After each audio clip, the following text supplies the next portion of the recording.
Good afternoon and welcome to the coronavirus press conference from Downing Street. I'm joined this afternoon by Professor Yvonne Doyle, the Medical Director of Public Health England, and Dr. Nikki Kanani, the Deputy Medical Director for NHS England, who has a particular focus on primary care. Today's data shows that 1,448,010 tests for coronavirus have now been carried out across Great Britain, including 69,463 tests carried out yesterday. 201,101 people have tested positive. That's an increase of 6,111 cases since yesterday. 13,615 people are currently in hospital with coronavirus in Great Britain, down from 13,922 yesterday. And sadly, of those hospitalised with the virus, 30,076 have now died. That's an increase of 649 fatalities since yesterday. Behind those numbers are heartbreaking losses for the loved ones of all those who've died. And once again, our thoughts and our prayers are with their friends and their families. Professor Doyle will provide an update on the latest data on coronavirus. But first, as Communities Secretary, I'd like to take this opportunity to give an update on the work being done locally during the pandemic to keep people safe, to provide support for people's jobs and their businesses, and to prepare for the reopening and the recovery of our local economies.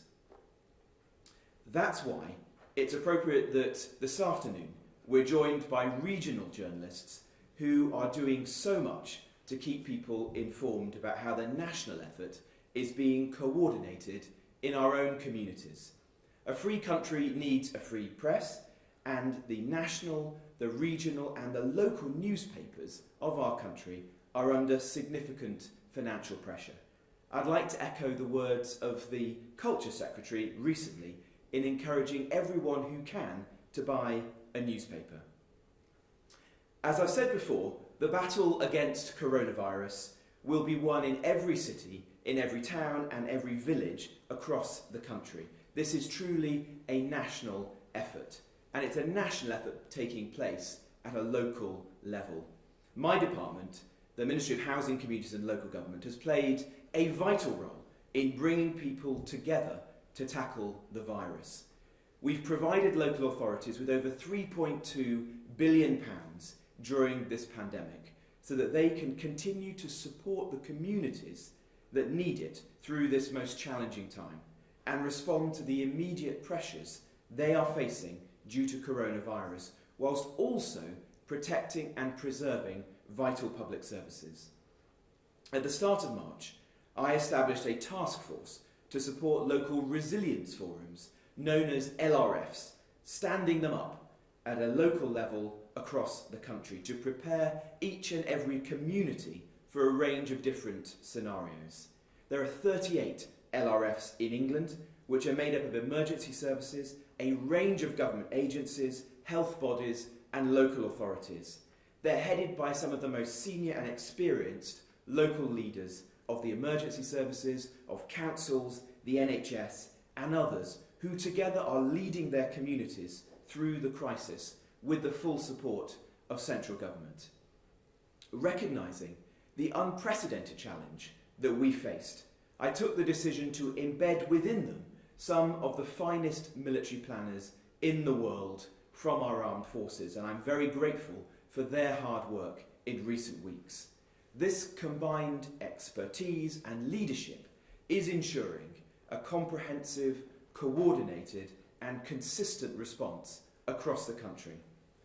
Responding to the urgent need for personal protective equipment to reach the front line of the care sector, we've mobilised LRFs to help distribute PPE, and thus far they've delivered over 67 million items in England alone since early April. Together with local councils, They are also assisting us in supporting some of the most vulnerable individuals in their communities. And to date, they've helped us to ensure that 1 million boxes of food and essential supplies have now been delivered to those people identified by the NHS as extremely clinically vulnerable to coronavirus, the shielded. With more than 290,000 boxes being distributed every week, this has been a huge team effort, and I'd like to take this opportunity to thank everyone involved for the role that they've played and will play in the weeks ahead. We're also working very closely with mayors to make sure that we have a coordinated approach to tackling coronavirus at a local level. The government has been determined to ensure that the vital work of keeping people safe in their homes also continues. So with the support of the mayors of London, of the Liverpool City region, of Greater Manchester, of Sheffield, of the West Midlands and others, we were able to announce the Building Safety Pledge. These mayors have come together because they have a number of the high-rise buildings with highly flammable cladding in their respective regions. And the pledge that we agreed sends a very clear message that vital building safety work must continue, despite the coronavirus pandemic. And we've been joined by 25 local authorities, including 18 in London, who've also given their fulsome support. As work on many of these critical sites was paused early on, it's now slowly starting to reassume as a result of this initiative. And I would urge any building owner or contractor to do so as soon as practical, where it's safe to begin work once again. Now, coronavirus will not stop our mission to level up, to unite and to unleash the potential of this country. The Prime Minister will set out on Sunday our approach to the second phase of this pandemic. And as we look ahead to supporting businesses as they're able to reopen, my department will lead our work on how our local economies can adapt, evolve, recover and grow. I will continue to support mayors and local government leaders who will play a critical role in this work. Every local economy now needs a plan to restart and recover. We will be informing these plans with our own detailed work in areas such as how workplaces, from factories to construction sites to offices, can be adapted, how outdoor spaces, leisure and businesses, from parks to high streets to markets, can be managed, and how public transport networks, from the tube to trams to buses, can operate. In each case, guided by scientific and medical advice, we want to ensure appropriate and safe social distancing, providing the public with the confidence to return to work and to return to public spaces and public transport, knowing that it's always safe to do so. We're considering how we can create more room in town centres for pedestrians, how we can make it easier to cycle or walk to work. And we'll work with towns and places whose economies have been hardest hit intensively as the recovery begins. And our commitment to infrastructure investment remains undimmed. For example, over 2/3 of HS2 sites are open. We want infrastructure and construction work to begin again, wherever it's safe to do so. It's clear to everyone that the pandemic is putting huge pressure on economies the world over, and there's no denying the challenges that lie ahead in our own country. But we cannot and will not let this pandemic halt our work to improve connectivity, to provide vital social and cultural infrastructure, and to boost economic growth across the regions. That is how we'll begin to rebuild and to recover from this national emergency. We're working to ensure the right support is available to local businesses. And last week, high street businesses began to receive the £22 billion package designed to mitigate some of the effects of coronavirus, with grants of up to £25,000 being paid into bank accounts of those businesses. And of course, our 100 towns benefiting from the £3.6 billion Towns Fund will continue to receive our support, and we'll be working at pace with them in the months ahead. Local authorities have now paid out over £8.6 billion in grants to around 700,000 businesses. As Local Government Secretary, I'd like to congratulate those councils who've worked extremely hard, sometimes around the clock, to get those grants out to the businesses that desperately need them. I'd like to congratulate Chichester, Ealing and Hyndburn councils, who are the 3 highest performing councils so far in England. Businesses are also receiving discounts of almost £10 billion on their rates bills in response to COVID-19, with the hardest hit by the pandemic, such as shops, cafes and pubs, paying no business rates whatsoever this financial year. Together with existing reliefs, this means that 1.1 million ratepayers are no longer paying business rates this year. This week, the Chancellor and I announced an additional 5% uplift, up to £617 million, available to local councils to fund small businesses that rent space in shared offices, industrial units and innovation centres, as well as market traders, B&Bs that pay council tax rather than business rates, and also to support small charities. And local councils will now have more flexibility to make pragmatic decisions to keep those businesses going so they can bounce back once they're able to do so.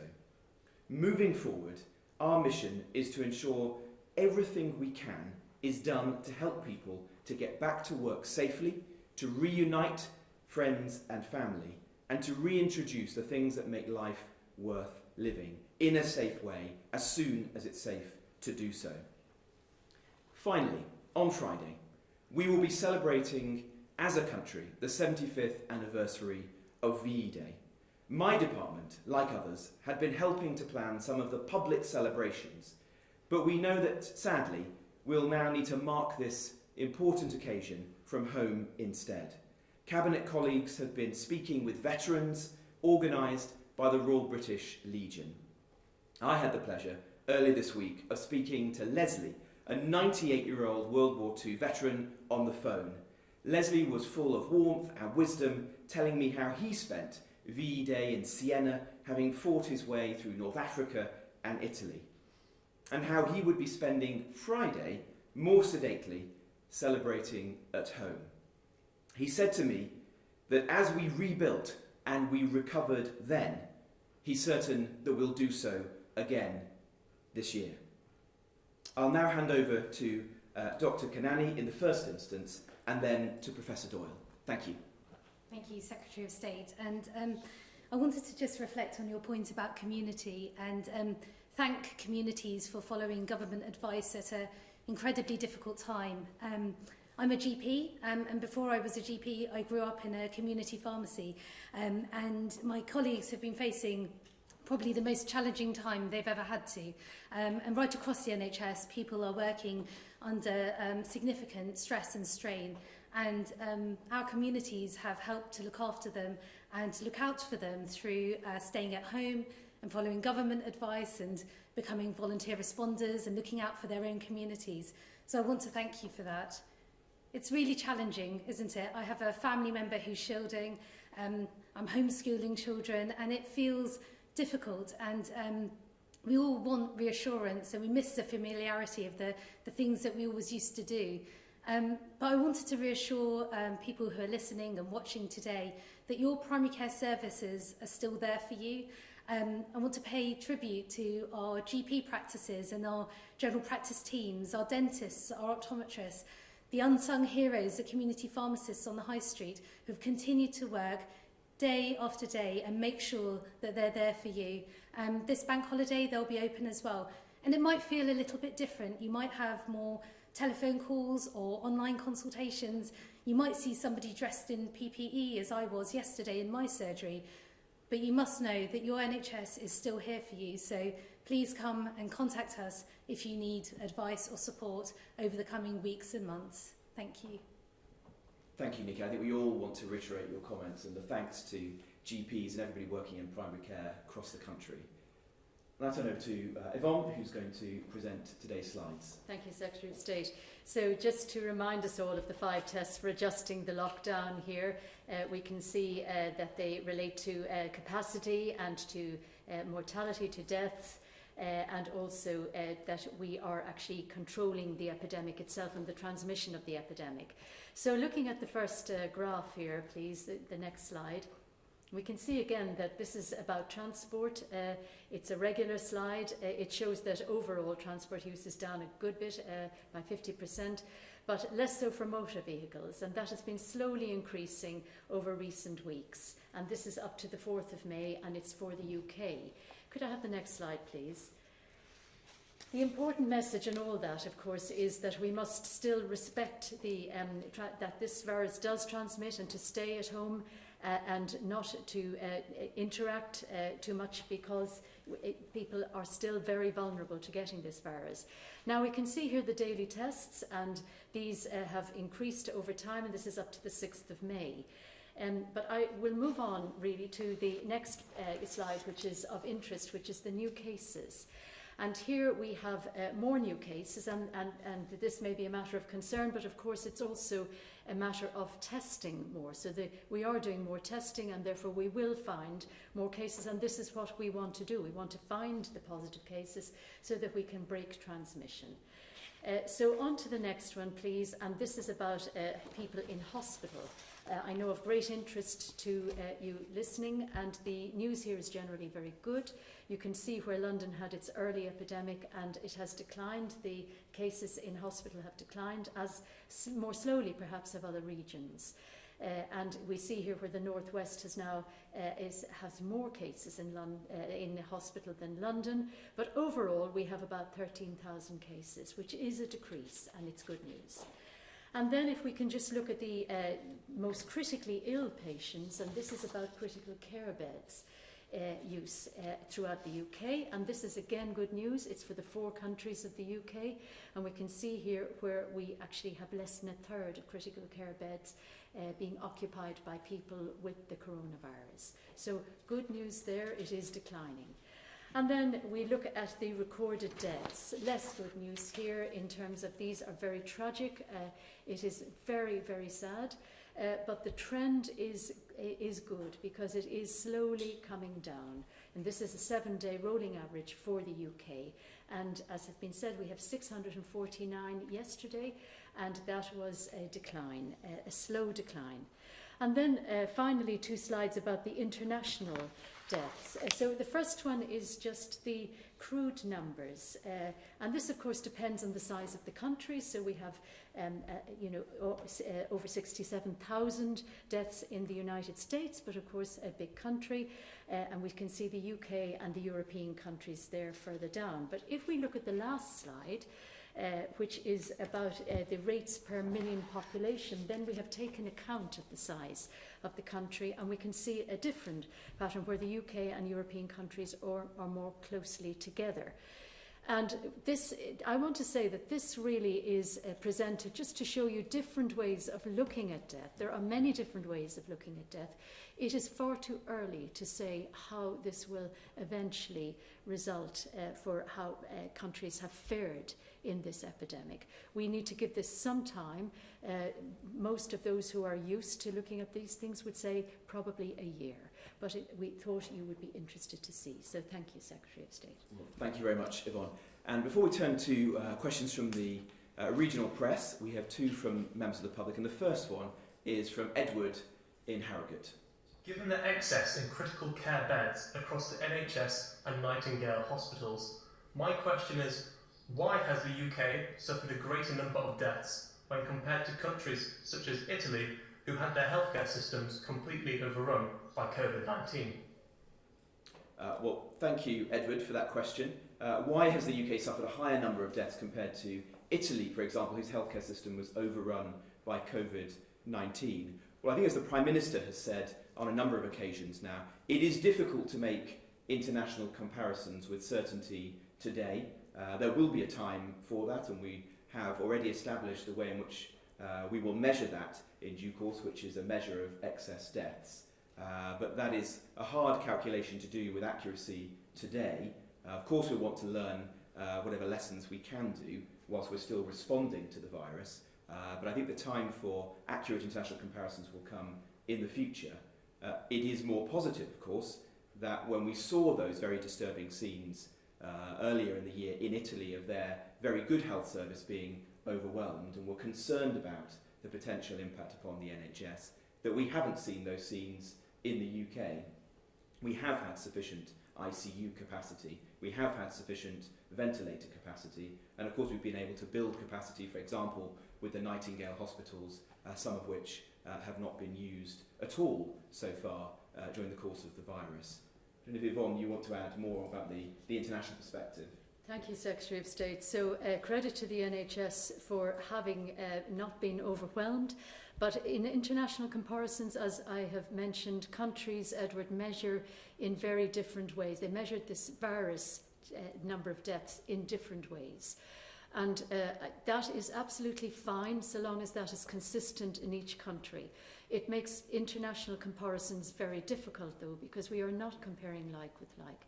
And it's worth continuing to stress this because over time, probably the right measures have been outlined by a number of our experts, including our Chief Medical Officer, which would be excess mortality, excess deaths overall in a period of time. And then we will know truly how we have been impacted, but also this is a comparable measure internationally. So we would then be able to understand how we have been impacted internationally as well. Thank you very much. Well, our second question is from Emma from Swansea, and Emma's question is, religion is a huge part of life for many in the UK. Seeing sport prioritised in discussions over other parts of life has been hard to see. How will the government protect the rights of religious communities to practice their faith in community as the lockdown is eased? Well, I think that's a very important question. Obviously, in any part of our lives, the government has been driven by a desire to protect life and has taken expert medical and scientific opinion. But we're very aware that this has been a difficult period for different faith groups. You've seen, for example, the Jewish community having to hold their Seders at Passover by Zoom and without having their friends and family around them. You then saw the same at Easter, where churches were not able to come together, and the Archbishop of Canterbury and Cardinal Nichols and others held their sermons and services over the internet, as in churches across the country. And then at the moment, through Ramadan, friends and family are not able to come together to break fast in the way that they traditionally would. And we know this is very tough, and none of us would want these restrictions to continue a day longer than they need to. But it is right that we stick to the advice, the medical advice at this time, however much it goes against our traditions and our religious beliefs, in order to protect others as well as ourselves. We are in conversation with faith leaders across the country to consider how, when the time is right, they will be able to recommence services in churches and mosques and synagogues across the country. But that moment is not now. We've also been working with them on how we can ensure that funerals and other important events in people's lives are conducted in an appropriate way. And my department has issued guidance to enable people to hold funerals in public spaces, for example, like crematoriums, with close members of their family around them, because none of us want to see scenes, which we did see, unfortunately, on a small number of occasions early on in the virus, of funerals being conducted with few, if anyone, present. That wasn't right. We've issued guidance now, so that shouldn't happen again, and we're working with faith leaders to see how, where appropriate, those funerals could be conducted in churches or other settings like that as well. I don't know if Yvonne or Nikki, you want to add anything to that from your perspective? I think, as you said, it's important that we work with our communities. We also know that we've seen a difference in how different communities have had COVID-19 infections as well. So there's a lot that we can do to understand how our communities are responding and making sure that communities have what they need during the coming weeks and months. And Secretary of State, could I just cite my thanks to the various religious leaders that have worked with Public Health England and with the NHS to handle very sensitive issues in a very helpful, proactive way, understanding how very difficult this is for the communities in terms of handling the host, in terms of group gatherings, and then sadly in terms of funerals and respectful handling of bodies. And we have worked very constructively, and for that I'm very grateful. Absolutely. Thank you. Well, thank you, Emma, for that question. And our first question from members of the press comes from Patrick Burns from BBC West Midlands. Good afternoon, Patrick. Good afternoon, Secretary of State. And I'm sure you don't need me to remind you that at the beginning of all this, the Prime Minister pledged to local authority leaders that they would have a key role, the lead role, in bringing their local communities and vulnerable people through all this. Resources will follow, he said. Well, 6 weeks on, it's beginning to look as though even the extra help that you've been talking about just now may not actually be enough. If you think of Birmingham City Council alone, the extra costs they've incurred already as a result of this are heading north of £260 million and counting. And their leader, Ian Ward, says that really crucial services like adult social care and children's services may be compromised in the near future if, as he puts it, the government doesn't match its words with action. Well, thank you. Well, let me be very clear to local council leaders across the country, including in the West Midlands.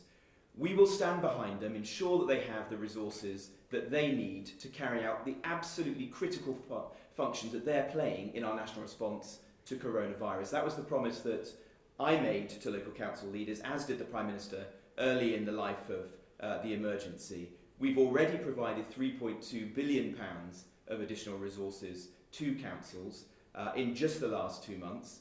We've provided almost £4 billion of cash flow to councils, precisely so that they shouldn't have to face the difficult choices that you've just described between responding to the virus in their own communities and continuing to do very important public service functions like refuse collection, for example, or looking after vulnerable children in their communities. In the West Midlands, local councils will receive £347 million to deal with the pressures of coronavirus. And that comes on top of a very generous settlement at the beginning of the financial year, which also increased their core spending power by over £300 million. If further resources are required to meet the COVID-related costs that we've asked councils to bear, then obviously we'll take that into consideration in the future. And I've been working very closely with local council leaders and the Mayor in the West Midlands, Andy Street, who's been doing a fantastic job at leading the community forward through a very difficult time. I don't know if there's anything further you'd like to ask Patrick, or move on to the next question.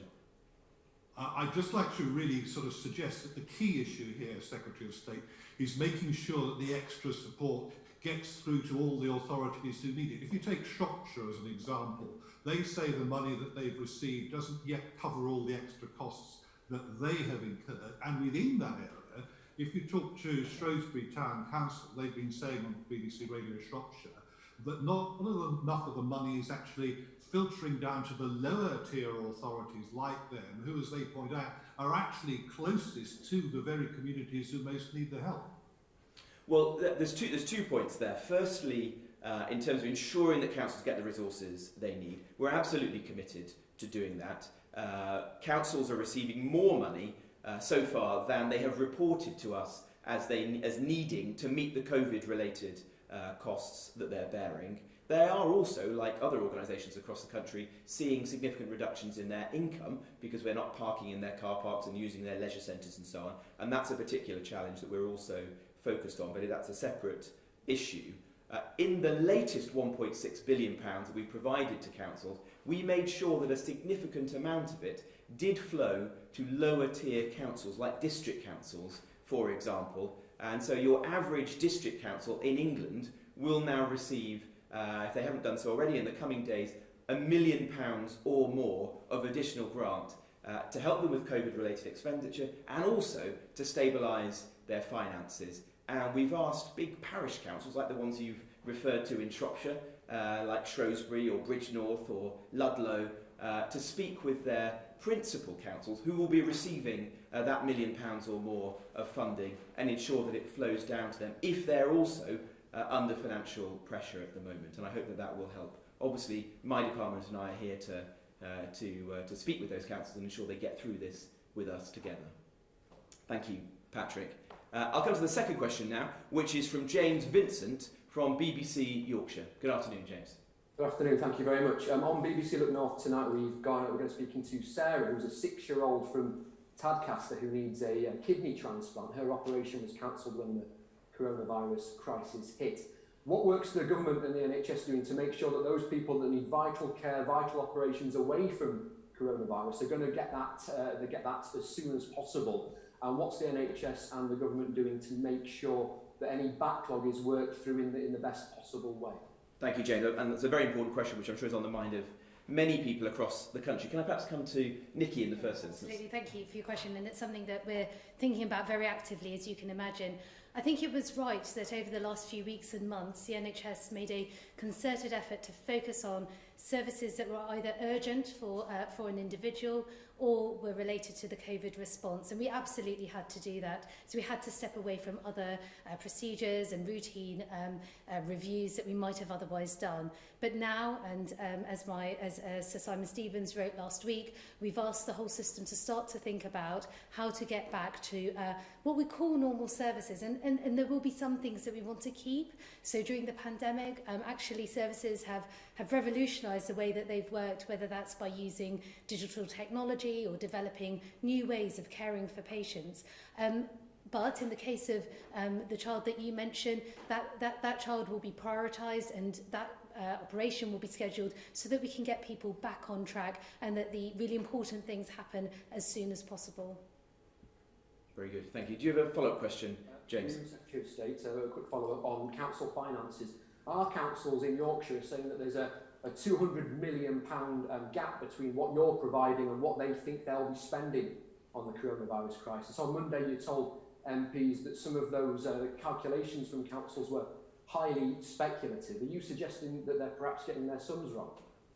No, not at all. We've provided, as I've said, £3.2 billion to councils already, plus £4 billion of cash flow. So that's a lot of money to be provided in just a 2-month period to councils. And we think that is sufficient to meet the immediate demands of the crisis. However, as we understand better the length at which lockdown measures may have to be in place and the economic disruption that flows as a result of the crisis, which is difficult to judge today, we will work with councils to ensure that they have the funding that is required so they can navigate their way through this difficult period. So my message to councils is continue to do the important work that you're doing, whether that's on adult social care, getting rough sleepers off the street, supporting the vulnerable, getting those business grants out to the community, and we'll make sure that you have the funding that's required, and we'll work with you to better understand in the weeks and months ahead the true impact upon your finances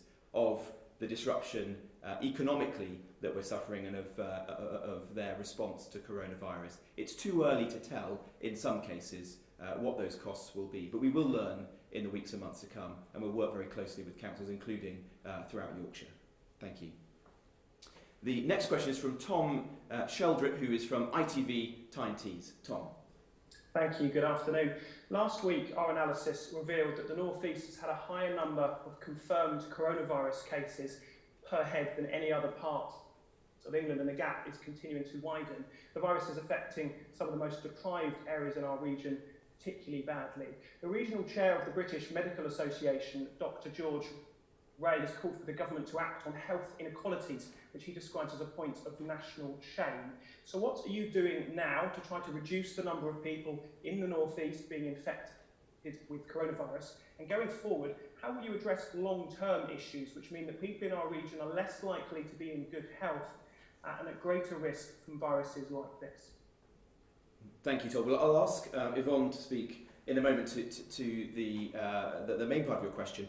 But on the broader issue of emerging data suggesting the socio-economic impact upon deaths with the virus, obviously that's extremely concerning to us. We want to understand all of the contributing factors that make people more vulnerable to the virus, including those, and including, for example, some of the ethnic groups like the BAME communities and their exposure to the virus. We're working with Public Health England and on some of those issues, like, for example, the BAME issue. The Chief Medical Officer has commissioned specific research so we can better understand the issue and respond to it in due course. But Yvonne, I don't know if you want to say more, in particular about the North East and its position in the passage of the virus. Thank you, Secretary of State. So, Tom, there are over 8,000 confirmed positive cases of coronavirus in the North East at the moment. And as you say, some areas of great need, which, of course, we would have been involved with both from our national through to local services in the public health system before this epidemic. What we really need to know now first is to understand what additional or excess impact this virus has had on those communities and how distributed that might be. So as well as doing work on generally on disadvantage in particular groups in the population, we would like to look at the geographies that have been most impacted by that, and that work is underway. And we will be able to describe that as we go forward over the coming weeks and months. But we also, I would want to reassure you that, you know, the business of as usual work needs to continue in working locally to promote the good health of people and to ensure that we are protecting their health from issues other than COVID. Because one of the great dangers here is that people forget that actually there are other harms in the population, some of which may be greater than the virus itself. So our local teams working with local councils and particularly local public health departments, directors of public health, are very active. We're in touch every week and sometimes several times a week to understand the dynamics of what is going on and to make sure that the good business as usual, as far as it can, continue. And just one concern is, of course, that where services have had to stop, for instance, immunisation or smoking cessation, that we actually move as soon as we can, when it's safe, to re-establish the preventive services as well. Thank you. Tom, do you have a quick follow-up to that question, or are you content? Yes, please. If I can ask you, Secretary of State, are you considering lifting lockdown restrictions later in regions like the North East, where the number of coronavirus cases continues to grow while it's perhaps stabilising elsewhere? Well, the Prime Minister will set out on Sunday our approach to the next phase of the virus, so I don't think that I can helpfully presage those remarks. Our strong preference, though, is that the whole country moves as one. But if, as we build up our infrastructure for testing and tracking and tracing, in time it's required for us to make interventions in smaller sort of micro communities where you're seeing the virus take hold again, then that will be something that we consider, as other countries around the world have done when they've implemented effective track and trace systems. But that's quite different to making major changes to lockdown measures in one part of the country versus another. And our strong preference, as it was at the beginning of the lockdown measures, is for the whole country to move as one. I'll go now to the next question, which is from Zena Hawley from the Derby Telegraph. Zena. Thank you, Mr. Jenrick.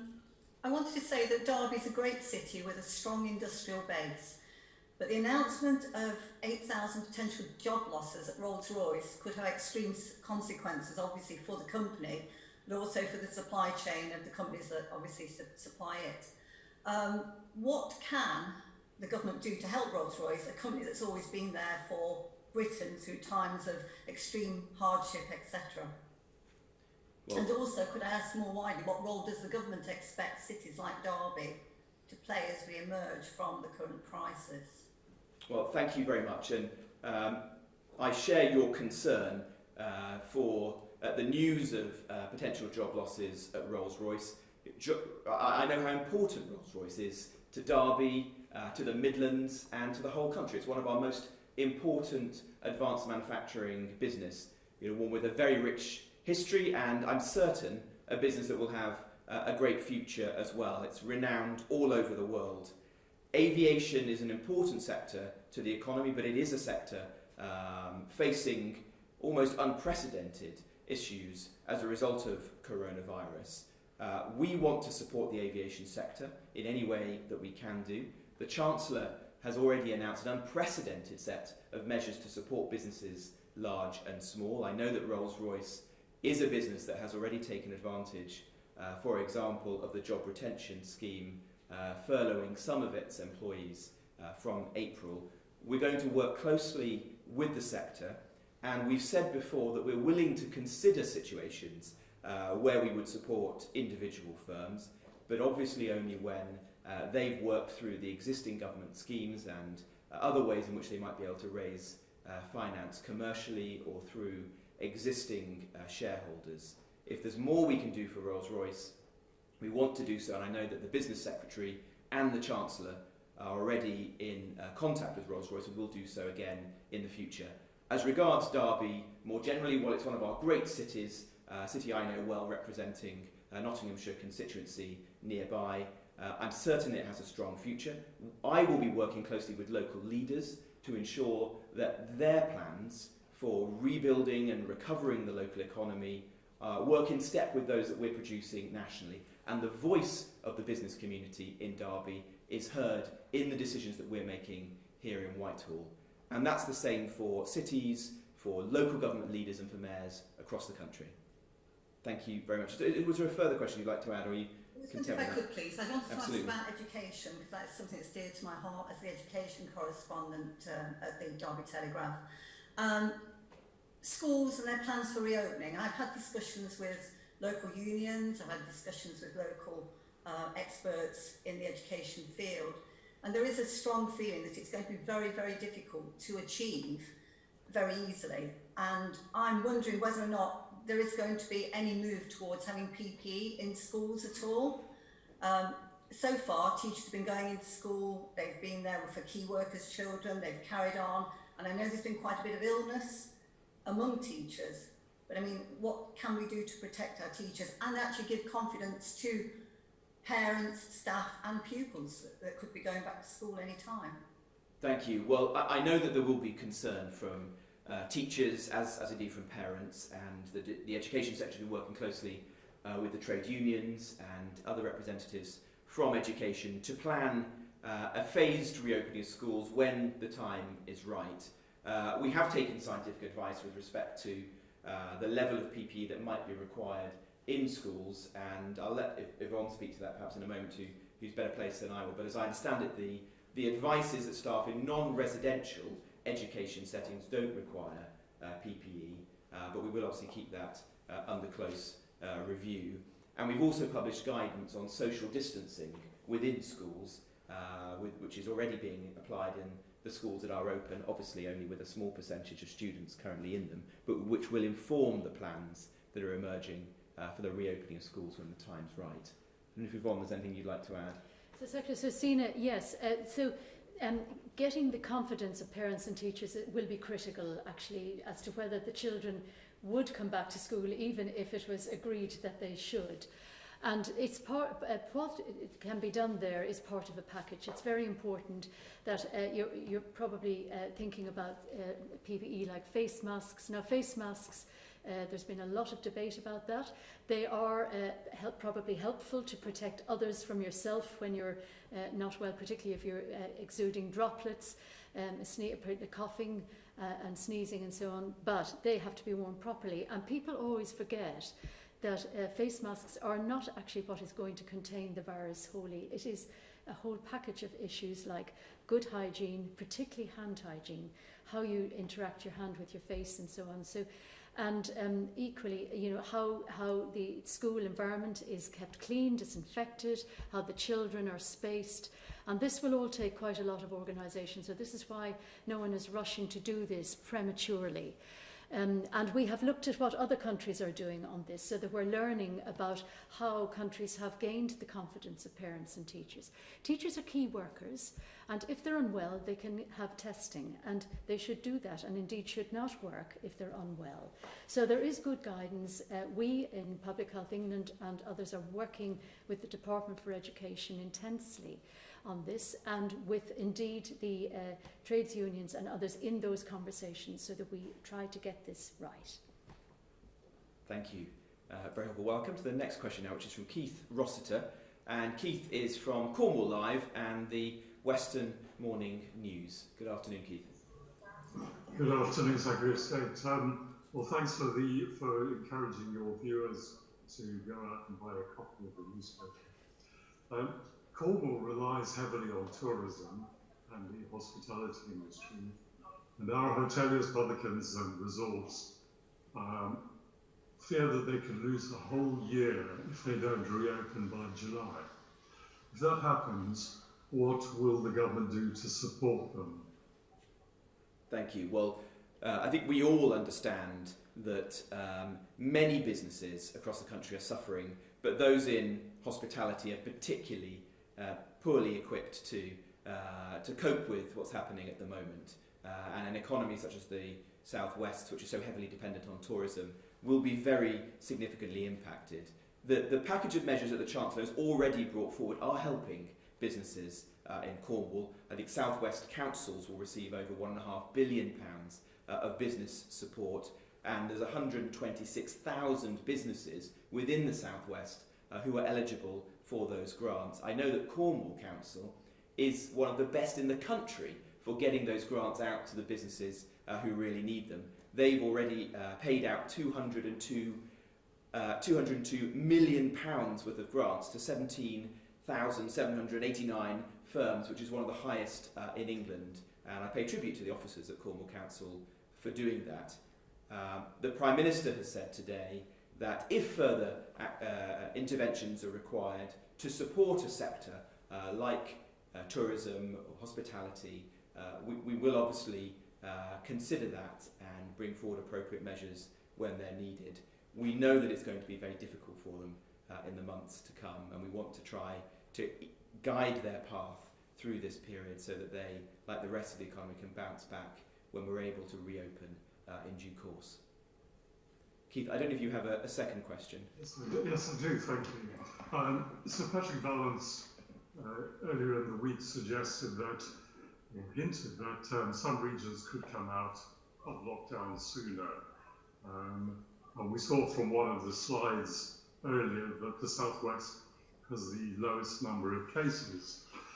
If we were released sooner, what support would there be for Devon and Cornwall police, who are already very overstretched, to prevent a large-scale invasion of holiday makers? Well, I'll perhaps turn to Yvonne to speak about the regional disparities in the path of the virus and how we might respond to that, including through tracking and tracing. In terms of local councils and the emergency services and ensuring that they have the support that's required, as I said earlier, we're providing additional funding to forces, and the Home Secretary is speaking with national police chiefs to ensure that they have the right guidance and consistent messaging that they can use to enforce the lockdown rules where that's required. And as we've seen so far, the vast majority of members of the public have chosen to do so and to adhere to the messaging, and most police forces have been able to support the lockdown measures through consent, which is the way we want to do things in this country. But in the isolated number of cases where that's not been possible, obviously they've also had tools at their disposal to fine and to enforce the lockdown. Yvonne. So thank you, Secretary of State. So Keith, there are over 14,000 confirmed cases in Cornwall, and saying that it's a big county, so actually the epidemic seems to have had somewhat less impact in the southwest, and we need to be absolutely sure that it stays that way.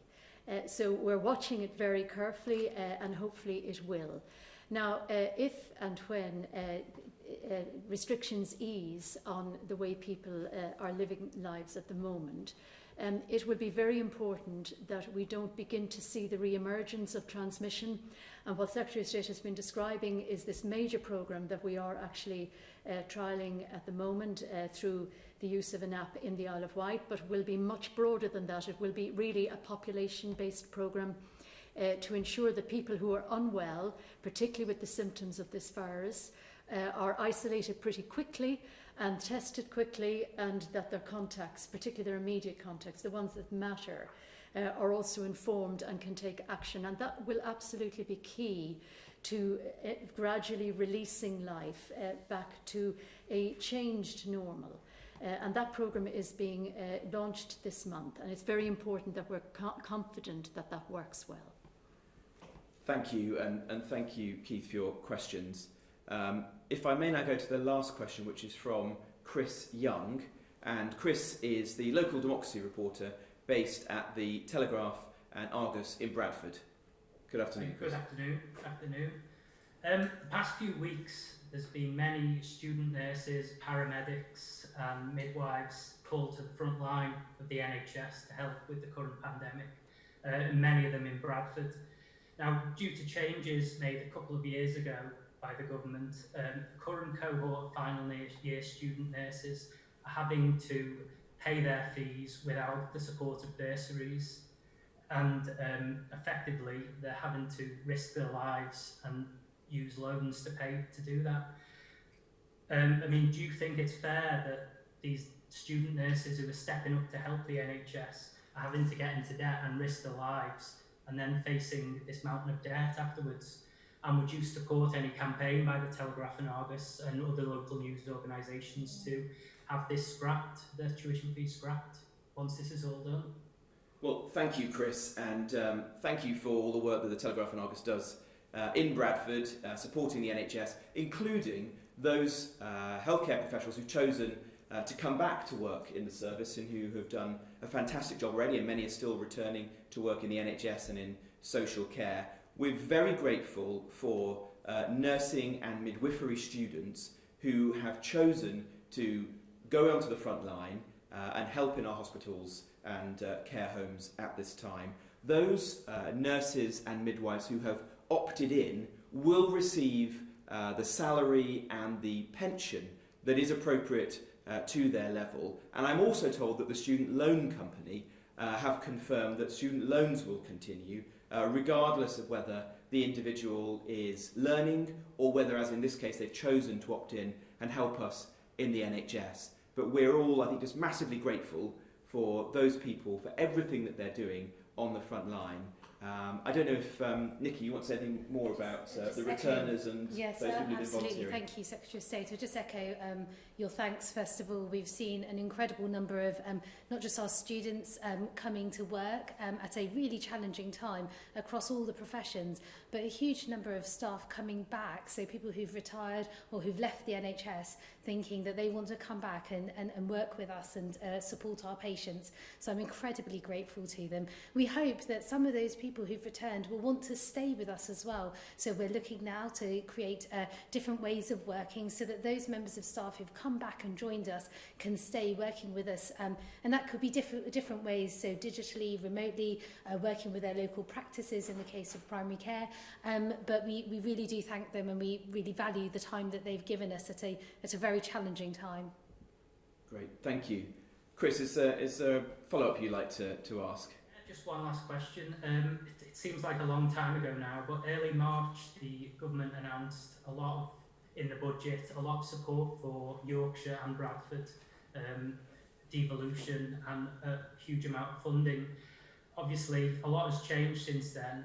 A lot of this funding was seen as vital to help areas like Bradford regenerate. With all that's changed, can there be any guarantee that all these projects, this funding, devolution is still going to be there, or are places like Bradford back to the drawing board after this? Well, thank you. That's a very important question to end this afternoon's press conference on.